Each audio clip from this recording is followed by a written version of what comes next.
Hello everyone, welcome back to Transform to Live. I'm PamPaw Z, and today we're looking at the foundational verses that shape everything this channel is about. These verses lay out what truly means to live a life of transformation, a life shaped by God's Word rather than the world around us. Romans 12 verses 1 and 2 is a roadmap to show us how to move from just believing in God to truly living the life He purposed for us. When you grab hold of what Paul is saying here, it will reframe the way you see yourself, your struggles, and your future. So let's walk through these verses together, looking at how we can apply it personally. First, let's look at what led up to this point. When Paul begins Romans 12 with the word therefore, he's pointing us back to everything he's just laid out in the first 11 chapters. There, he explains the full sweep of the gospel, our universal problem of sin, God's gift of salvation through Christ, the grace of justification by faith, the ongoing work of sanctification, and the breathtaking mercy God has shown to both Jew and Gentiles alike. Romans 1 through 11 is all about what God has done for us. In Romans 12, it marks the turning point, shifting from doctrine to daily living. It is as Paul is saying, in light of all this mercy, here's how you should live, or this is how we can live. The Christian is never about earning God's favor. It's always a grateful response to the mercy we've already received. In verse 1, Paul says, I beseech you, therefore, brethren, by the mercies of God, that you present your bodies a living sacrifice, holy, acceptable to God, which is your reasonable service. Let's look at that first part. I beseech you, therefore, brethren, by the mercies of God. Paul begins with a passionate appeal. The Greek word means to urge, to plead, to earnestly call someone to action. And he roots that appeal in a Greek word that means the mercies of God. That word isn't just about feelings of pity. It speaks of God's covenant love, His compassion that takes action on our behalf. Paul is saying because of everything God has done in Romans 1 through 11, the gift of salvation, justification, adoption, and His unshakable mercy, you are now invited to respond. The Christian life flows out of mercy, not obligation. Then he says that you present your bodies a living sacrifice. The Greek here means to place yourself beside, to yield, to willingly present yourself to God. It's a picture of devotion, and Paul uses a shocking phrase, one that is translated as a living sacrifice. In the Old Testament, sacrifices were dead offerings, placed on the altar once and gone. But here, Paul calls us to an ongoing daily sacrifice. Not death, but life. Our thoughts, choices, words, and actions offered continually to God. It's not about a moment of surrender. It's about a lifestyle of surrender. Holy, acceptable to God, which is your reasonable service. The word here means to set apart, consecrated, belonging exclusively to God. It also means well-pleasing, something that delights Him or in Him. And then Paul calls this our managed or logical or reasonable service. Here, the meaning of this is the response is rational, fitting, consistent with what God has done for us. It also refers to worship, but not only in the sense of temple rituals, it means service and devotion. In other words, true worship isn't confined to Sunday songs. It's the daily offering of a life lived in obedience and surrender. That's what pleases God the most. Don't let the world squeeze you. And that's what Paul is talking about in this next verse. He says, do not be conformed to this world. Paul shifts into a contrast. The Greek word here it means an outward form. It means to be molded, pressed, or shaped by something on the outside.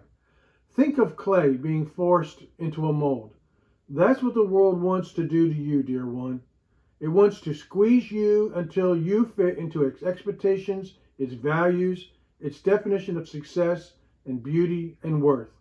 Paul is warning us not to let the world, which is the age, the culture, the system of values that's opposed to God, squeeze us into its pattern. The world says success, self, and status define you, but Paul says don't let it. Don't let the word tell you that your worth is in your productivity. Don't let it whisper that happiness comes from having more. Don't let it convince you that you need to be different than how God made you. Instead, be transformed. And that's the last part. Be transformed by the renewing of your mind. This is the verse that we base this entire channel on. Here, Paul uses the word that we use as the root word that we use for metamorphosis. It's the picture of a caterpillar becoming a butterfly. Transformation isn't a behavior modification. It's an inside-out change. This isn't you trying harder, my friend. This isn't willpower and clenched teeth. And so how does that happen? By the renewing of your mind. The renewing is a constant refreshing and remaking of how you think. Renewing the mind is about more than just thinking positive thoughts. It's a complete shift in how and what we think.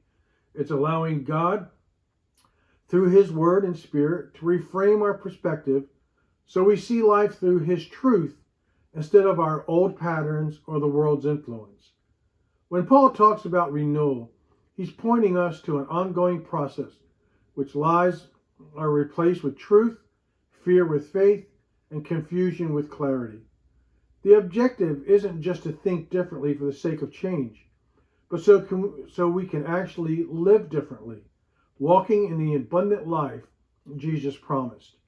Renewing the mind allows our thoughts with God's thoughts, which in turn reshapes our attitudes, our choices, and ultimately our destiny.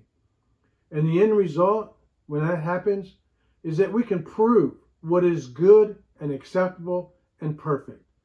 Here the word means to test, examine, or prove something is genuine. When your mind is renewed, you don't just guess at God's will. You experience it. You come to recognize His will as good and beneficial, as perfect and complete, lacking nothing. God's will isn't a test you're going to fail. It's not a narrow path you're destined to stumble off of. It's good, meaning it's beneficial for you. It's acceptable, meaning it brings joy to His heart. It's perfect, meaning it's exactly what you need, exactly when you need it.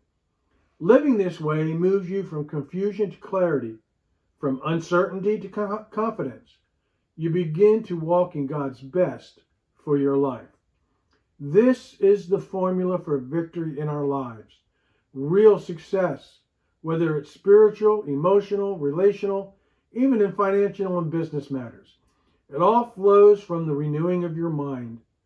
When we change the way we think, when we align what we believe with God's truth and strip away the lies that have misled us, everything shifts. We discover that we can be healthy, strong, courageous, loving, providers, protectors, even successful in business and finances. Not because the world defines us that way, but because God has equipped us to live abundantly. Renewing the mind frees us from the trap of worldly deception and sets us firmly on the path to victory. So let me ask you, what's your goal? What do you want to change? Who do you want to become? The invitation is clear. Be transformed. Transformation begins with a decision, and renewing your mind is the first step toward the life God designed for you.